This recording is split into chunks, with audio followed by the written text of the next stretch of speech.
दोस्तों, विवेकानंद के YouTube channel पर आप सभी का स्वागत है। आई होप आप सभी लोग अच्छे होंगे, स्वस्थ होंगे।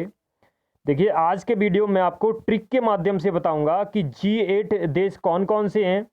साथ ही इस वीडियो में आपको उनकी कैपिटल और करेंसी के बारे में भी डिस्कस करूंगा। तो वीडियो को आगे बढ़ाने से पहले आप लोगों से मेरा अनुरोध है कि यदि आप लोगों ने अभी तक विवेकानंद के YouTube चैनल को सब्सक्राइब नहीं किया है तो प्लीज़ विवेकानंद के YouTube चैनल को सब्सक्राइब कर दें और बेल आइकन को भी प्रेस कर दें, जिससे मेरे नोटिफिकेशन आपको तुरंत मिलते रहें। तो शुरू करते हैं आगे का वीडियो। आज की देखिए मेरी ट्रिक है, यानी कि G8 सदस्य देश कौन कौन से हैं। तो देखिए ट्रिक है आज की मेरी, जीजा कई बार फ्रांस आए। तो देखिए बहुत ही सिंपल ट्रिक है, आप इस ट्रिक से आसानी से याद कर सकते हैं कि G8 में कौन कौन से देश शामिल हैं, यानी कौन कौन से देश इस संघ में शामिल हैं। तो देखिए ट्रिक है मेरी, जीजा कई बार फ्रांस आए। तो देखिए जी से बनता है जर्मनी, जा से जापान, का से कनाडा, ई से इटली, बा से ब्रिटेन, रा से रूस, फ्रांस से फ्रांस और आ से ऑस्ट्रेलिया। यानी कि G8 जो सदस्य देश हैं, तो इस ट्रिक से आप आसानी से याद कर सकते हैं। यानी कि जी से जर्मनी, जा से जापान, का से कनाडा, ई से इटली, बा से ब्रिटेन, रा से रूस, फ्रांस से फ्रांस है और आ से ऑस्ट्रेलिया। यानी कि आपको बता दें, अभी तक मैंने यूट्यूब पर जितनी भी ट्रिकें अपलोड की हैं, बहुत ही सिंपल ट्रिकें अपलोड की हैं। आप इन ट्रिकों के माध्यम से किसी भी एग्ज़ाम को क्रैक कर सकते हैं आसानी से, क्योंकि ट्रिकें बहुत ही सिंपल हैं। आप आसानी से इन ट्रिकों के माध्यम से G8 सदस्य देश को याद कर सकते हैं। एक बार फिर मैं रिपीट कर देता हूँ, G8 सदस्य देश कौन कौन से हैं। तो देखिए ट्रिक से, जीजा कई बार फ्रांस आए, जी से जर्मनी, जा से जापान, का से कनाडा, ई से इटली, बा से ब्रिटेन, रा से रूस, फ्रांस से फ्रांस और आ से ऑस्ट्रेलिया। अगर एग्जाम पॉइंट ऑफ व्यू की बात करें तो देखिए G8 सदस्य देश की बात करें तो इस मंच की स्थापना फ्रांस के द्वारा 1975 में की गई थी। यानी कि G8, देखिए इस मंच की स्थापना फ्रांस के द्वारा 1975 में समूह 6 के नाम से की गई थी। यानी कि जो G8 है प्रेजेंट में, ये पहले जब इसकी स्थापना की गई थी 1975 में फ्रांस के द्वारा, तब इस समूह का नाम था G6 के नाम से इसका नाम था। और उस समय विश्व के सबसे धनी राष्ट्रों की सरकारों के साथ मिलकर इस मंच की स्थापना की गई थी। यानी इस मंच की स्थापना फ्रांस के द्वारा 1975 में समूह 6 के नाम से की गई थी और विश्व के सबसे धनी राष्ट्रों की सरकारों के साथ मिलकर की गई थी यह, मतलब इस संघ की स्थापना। और इस संघ में उस समय France, Germany, Italy, Japan, Britain और संयुक्त राज्य अमेरिका इस संघ के सदस्य थे। यानी कि इस संघ के सदस्य जो देश थे वो थे France, Germany, Italy, Japan, Britain और संयुक्त राज्य अमेरिका। आगे बात करते हैं एग्जाम पॉइंट ऑफ व्यू की। तो देखिए 1976 में कनाडा इस संघ में शामिल हो गया। यानी कि 1975 में स्थापना हुई, 1976 में कनाडा इस ग्रुप में शामिल हो गया और इसका नाम G6 से बदलकर G7 हो गया।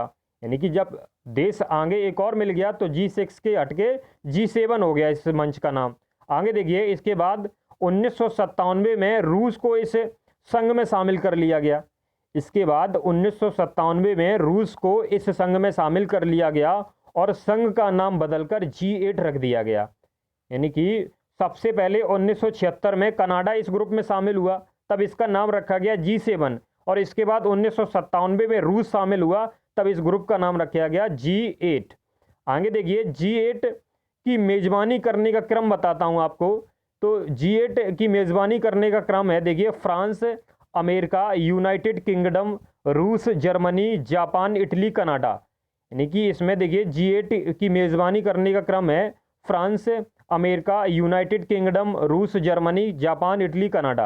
देखिए इस G8 यानी कि G6 की प्रथम वार्षिक बैठक देखिए 15 से 17 नवंबर 1975 ईस्वी में फ्रांस में की गई थी और तब इसका नाम था G6। यानी कि जिसका आज प्रेजेंट टाइम में G8 नाम है, उसका ओल्ड नाम था G6।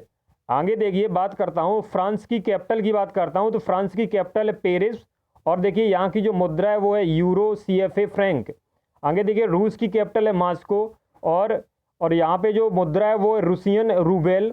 आगे देखिए, अमेरिका है, अमेरिका की जो कैपिटल है वो वाशिंगटन DC है और यहाँ की जो मुद्रा है वो है डॉलर। आगे देखिए यूनाइटेड किंगडम है और इसकी जो कैपिटल है वो है लंदन। और यहाँ पे देखिए जो मुद्रा है वो है पाउंड और स्टर्लिंग। आगे देखिए जापान, जापान की कैपिटल टोक्यो और यहाँ की जो मुद्रा है वो है येन। आगे देखिए इटली, इटली की जो कैपिटल है वो है रोम और यहाँ की जो मुद्रा है वो है यूरो। आगे देखिए कनाडा, कनाडा की कैपिटल है ओटावा और ओटावा यानी कनाडा की जो मुद्रा है वो है कैनेडियन डॉलर। और आगे देखिए जर्मनी, और जर्मनी की जो कैपिटल है वो बर्लिन है और बर्लिन यानी कि जर्मनी में यूरो मुद्रा है। नहीं, इस ट्रिक के माध्यम से आप आसानी से याद कर सकते हैं कि G8 सदस्य देश कौन कौन से हैं और ये भी याद कर सकते हैं कि शुरू में G6 में कौन कौन से देश शामिल थे, इसके बाद G7 में कौन देश शामिल हुआ और G8 में कौन सा देश शामिल हुआ। तो एक बार फिर रिपीट कर देता हूं आपको ट्रिक। जीजा कई बार फ्रांस आए, जी से जर्मनी, जा से जापान, का से कनाडा, ई से इटली, बा से ब्रिटेन, रा से रूस, फ्रांस से फ्रांस, आ से ऑस्ट्रेलिया।